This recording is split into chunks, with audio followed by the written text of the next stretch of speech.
Xin thân ái chào tất cả các bạn đã đến với chương trình chúng tôi hôm nay. Trong tinh thần cùng nhau học hỏi, hôm nay tôi xin được giới thiệu với các bạn một cái app from Google. Mà cái app này nó có thể giúp chúng ta trong khi chúng ta đi du lịch rất nhiều. Thời buổi này phương tiện giao thông dễ dàng hơn những năm về rất nhiều. Thành ra rất nhiều người chúng ta có thể đi du lịch và rất muốn đi du lịch, nhưng lại bị trở ngại về cái vấn đề ngôn ngữ.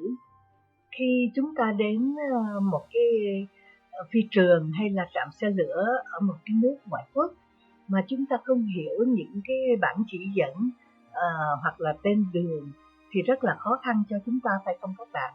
Nhất là khi mà chúng ta đến một cái quốc gia, một cái nước mà họ không dùng cái Roman alphabet giống như là ABC của chúng ta, thì cái việc mà đi kiếm đường rất là khó khăn.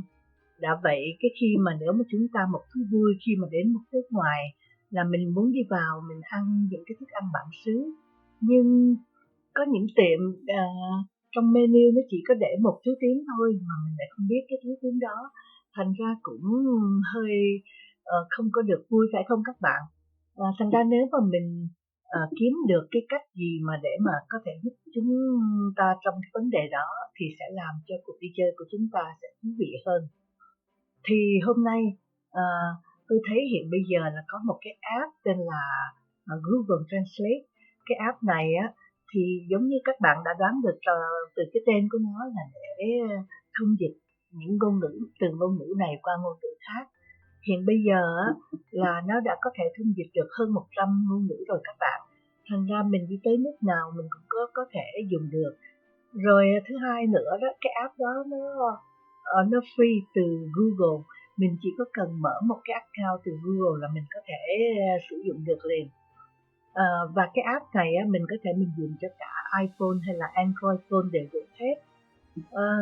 Mà thêm một cái lợi điểm nữa là cái app này mình cũng có thể mình dùng offline khi mà không có internet connection đó. Rồi những cái cách sử dụng của nó cũng tương đối dễ dàng. Hiện bây giờ là tôi đã thấy có 7 cách sử dụng khác nhau. Mình có thể mình viết vào, mình nói vào, hay là mình xài camera, xài hình ảnh đều được cả các bạn. Thành ra bây giờ tôi xin mời các bạn cùng tôi đi sâu vào chi tiết nhé. Tôi cũng xin nói thêm là cái phần sau này tôi sẽ hướng dẫn rất là tỉ mỉ về cách setup và 4 phương pháp đầu mà mình dùng. Thành ra để cho các bạn nào mà chưa biết là có thể sử dụng được. Nếu mà các bạn mà đã có biết sơ sơ rồi hoặc là đã biết cách setup rồi thì có lẽ các bạn có thể skip cái video này và qua cái video thứ hai, cái mà tôi sẽ chỉ 3 phương pháp cuối cùng là phương pháp dùng camera với lại Capcom Translate. Thì bây giờ việc đầu tiên là chúng ta sẽ vào cái Play Store để mà chúng ta đem cái download cái app về. Nếu mà quý vị có Android thì quý vị sẽ vào cái Play Store, cái chỗ mà nó sẽ có cái hình như là cái hình tam giác như thế này. Còn nếu mà quý vị dùng iPhone thì nó sẽ có một cái App Store cũng tương tự giống như là vậy thì để mà mình download. Thì bây giờ mình sẽ vào Play Store để mà mình đem cái này về nhé. Thì khi mà vào Play Store rồi tôi sẽ đi vô để mà tôi tìm kiếm khi mà tôi tìm kiếm mà tôi sẽ lên cái phía trên này nè, rồi mình sẽ dùng để mà mình tìm kiếm cái Google Translate. Khi mà quý vị đánh vào Google Translate là quý vị sẽ thấy nó có một cái nút nó tên là Install, thì quý vị sẽ dùng nó để mà mình download cái app xuống. Bây giờ tôi đang install.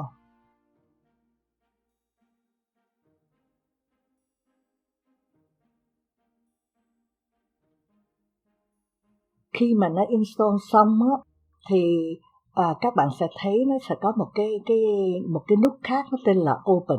Thì cái này là để khi mà mình open là mình sẽ mở cái app này nhé. Bây giờ tôi open đây. Thì đầu tiên là mình sẽ phải làm setup. Thì khi mà mình muốn làm setup thì mình vào cái menu của nó, tức là cái chỗ mà nó có 3 cái đường parallel đây nè các bạn. thì mình vào đó để mà mình set up nha. Thì đầu tiên là các bạn sẽ thấy Facebook Offline Translation với lại Setting. Facebook thì bây giờ mình không cần, cái chỗ này là để chỗ mình giữ những cái câu mà mình hay thông dịch thường đó. Bây giờ thì mình chưa cần nó. Còn cái Offline Translation này là cái chỗ mà như các bạn nhớ hồi nãy mà tôi nói là mình có thể mình dùng cái app này khi mà mình không có Internet Connection á. Tất nhiên á, là mình sẽ vào cái chỗ này nè để mà mình download những cái ngôn ngữ mà mình dùng. Thành ra trước khi mà mình đi du lịch hay là mình biết là mình sẽ cần những cái ngôn ngữ nào á, thì mình sẽ vào cái chỗ mà Offline Translation này để mà mình download. Thì khi mà mình thấy những cái mũi tên mà nó chỉ xuống như vậy á, tức là mình có thể mình download được. Hiện bây giờ thì nó có cỡ chừng hơn 60 cái ngôn ngữ mà mình có thể mình download xuống cái local phone của mình để mà mình giữ đó mình xài khi mà mình không có internet. Thì chẳng hạn ví dụ tôi muốn download Chinese thì tôi vào Chinese rồi tôi nhấn download. Thì chỉ có vậy thôi là xong rồi. Là tất nhiên là từ đây bây giờ mình có thể mình thông dịch từ Chinese là tiếng Tàu á qua với cái tiếng mà mình muốn. Khi mà các bạn trở lại về cái menu mà mình vô lại, nếu mà mình vô lại trong cái Offline Translation bây giờ thì các bạn sẽ thấy Chinese nó sẽ hiện lên đây. Và cái bên đó là các bạn ở bên tay mặt á, là các bạn sẽ thấy nó có một cái hình giống như là hình cái thùng rác vậy đó. Cái này là để cho khi nào mà mình dùng xong rồi á thì mình có thể mình bỏ đi, tại vì khi mà mình có nó như vậy là nó sẽ chiếm trong cái storage của mình đó, là mình cần phải có space để mà mình giữ những cái file về, và mỗi một cái file này nó cũng cỡ chừng là 45 MB, thành ra cũng khá nhiều. Thành ra khi mà mình dùng xong rồi á là mình có thể mình chỉ có cần mình dục đi. Thì giống như bây giờ tôi remove nó là tôi sẽ remove nó là không có nữa, tại vì hiện giờ là mình đang có internet thành ra mình không cần đó. Rồi bây giờ mình sẽ vào cái setting. Thì cái setting để mà mình cần set, nếu mà các bạn có Android á, là cái quan trọng là các bạn xuống đây như cái chỗ đó tên là setting. Thì khi mà bấm vào đó thì cái việc đầu tiên á, là các bạn sẽ thấy một cái feature nó tên là Tap to Translate. Cái feature này hình như bây giờ nó chưa có trong iPhone, thành ra trong iPhone là các bạn sẽ không thấy cái này. Thì mình sẽ vào đây để mà mình set trước nhé. Khi mà mình vào đây thì mình sẽ thấy nó là Enable, mà các bạn thấy là ở đây tôi chưa có Enable. Thành ra nó sẽ cái màu gray như vậy. Thành ra bây giờ tôi sẽ dùng, tôi turn nó on thì tôi sẽ bấm nó vào thì nó sẽ là turn blue lên. Rồi nếu mà mình làm lần đầu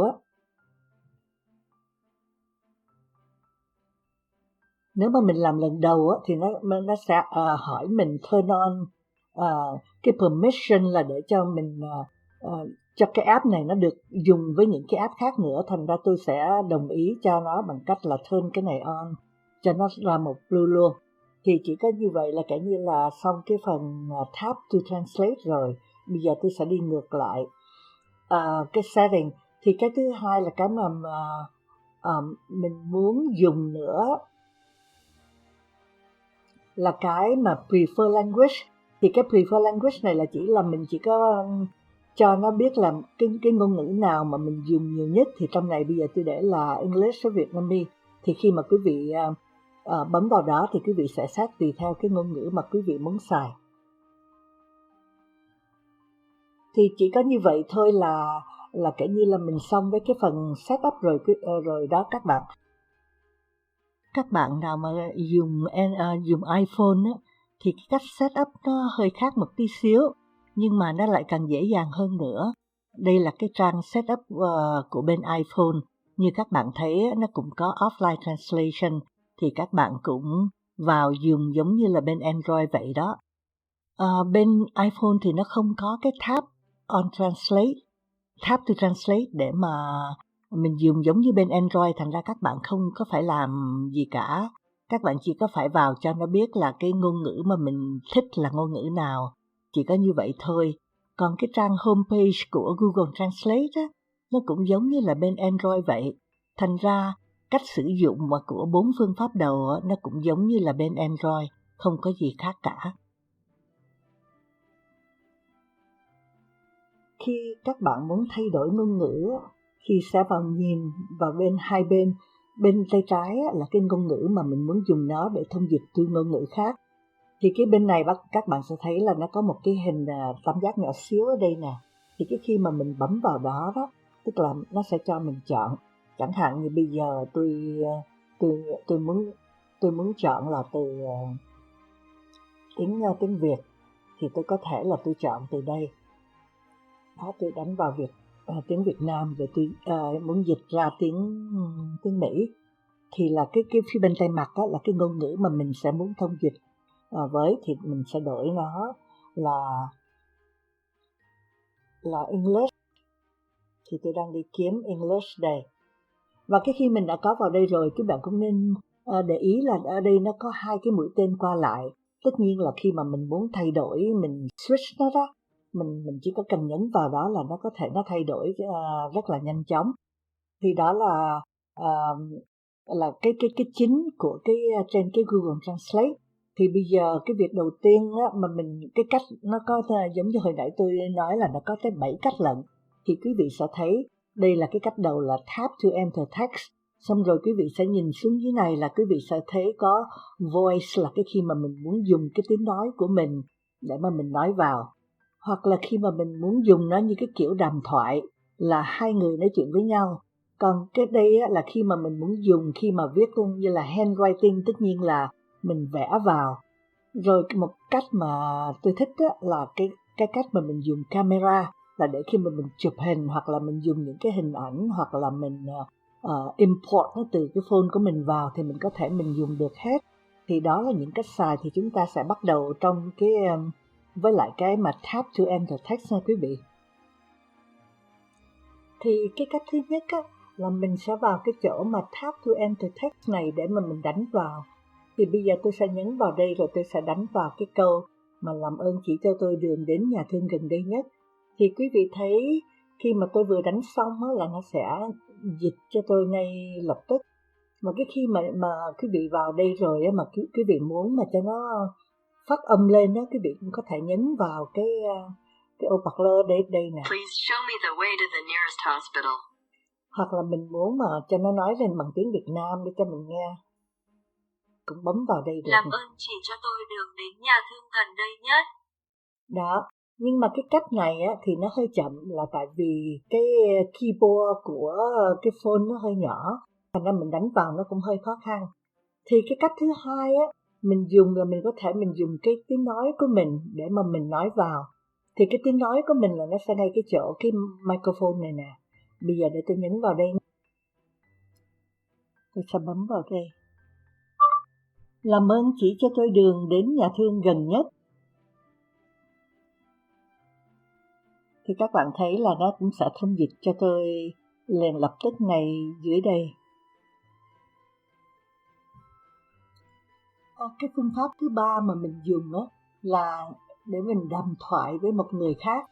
Thì khi mà mình đến một cái nước nào mà cái dân bản xứ mà mình không hiểu tiếng họ, và họ cũng không hiểu tiếng mình, mà mình muốn tới để mình hỏi người ta đường hay là cái gì đó, thì mình sẽ phải làm sao? Thì các bạn thấy là mình sẽ vào trong cái chỗ mà nó có hai cái microphone đây nè. Cái khi mà mình nhấn vào hai cái microphone đó thì nó sẽ hiện lên hai cái phone. Một bên là để cho mình nói, và một cái phone thứ bên kia là để cho người ta nói. Và cái khi mà mình nói vào rồi nó sẽ phát âm bằng, nó sẽ dịch liền, và nó sẽ phát âm ra lại bằng cái tiếng thứ hai, để cho cái người mà mình muốn hỏi họ nghe hiểu biết. Thành ra bây giờ mình sẽ thử cái phần đó nha các bạn. Khi mà các bạn nhấn vào cái chỗ mà nó có hai cái microphone đó, thì các bạn sẽ thấy nó hiện lên là có hai cái microphone hai bên. Một bên là để mình nói bằng cái câu hỏi của mình, thì mình sẽ nhấn vào đây. Là cái microphone thứ hai bên này là để cho cái người kia người ta sẽ trả lời mình bằng cái phone này khi mà mình nhấn vào cái phone này. Thì bây giờ để tôi nhấn thử vào cái phone thứ nhất nhé. Làm ơn chỉ cho tôi đường đến nhà thương gần đây nhất. Please show me the way to the nearest hospital. Just go straight ahead and turn right. Chỉ cần đi thẳng và rẽ phải. Thì các bạn thấy đó, cái khi mà tôi mới nói với một câu á, thì chẳng những là nó sẽ viết vào, nhưng mà nó cũng sẽ phát âm lên để cho cái người kia, khi mà người ta không có thấy được thì người ta vẫn nghe được. Và khi mà người ta vừa nghe vừa nói nữa thì người ta sẽ hiểu là mình muốn hỏi câu gì. Rồi cái khi mà người ta nói á, thì nó cũng vậy nữa, nó cũng sẽ phát âm lên để cho mình nghe, và mình cũng thấy luôn cái chữ mà nó nói nữa. Thành ra mặc dù mình chỉ dùng cái phương pháp này bằng những câu ngắn, nhưng mà nếu mà mình cứ nói qua nói lại vài lần thì người ta cũng sẽ hiểu được những cái gì mà mình hỏi. Và cái cách thứ tư á, là cái cách viết bằng handwriting. Tất nhiên là mình có thể mình dùng cái đầu ngón tay của mình viết vào, hoặc là như cái phone của tôi á, nó có cây bút, thì ra tôi có thể dùng tôi viết vào. Tôi cũng chẳng khi nào mà tôi dùng cái cách này vì nó cũng hơi nhiều khe. Ví dụ như tôi viết vào đây, bây giờ tôi viết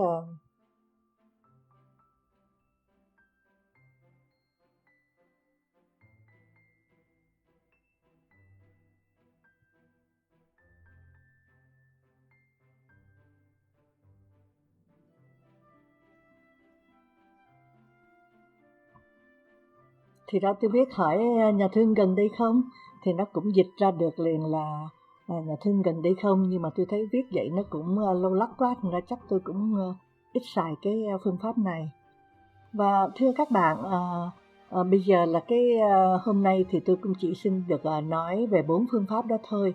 Chúng ta còn 3 phương pháp nữa thì tôi xin để lại cái lần thứ hai, cái phần 2 tôi sẽ nói về đó.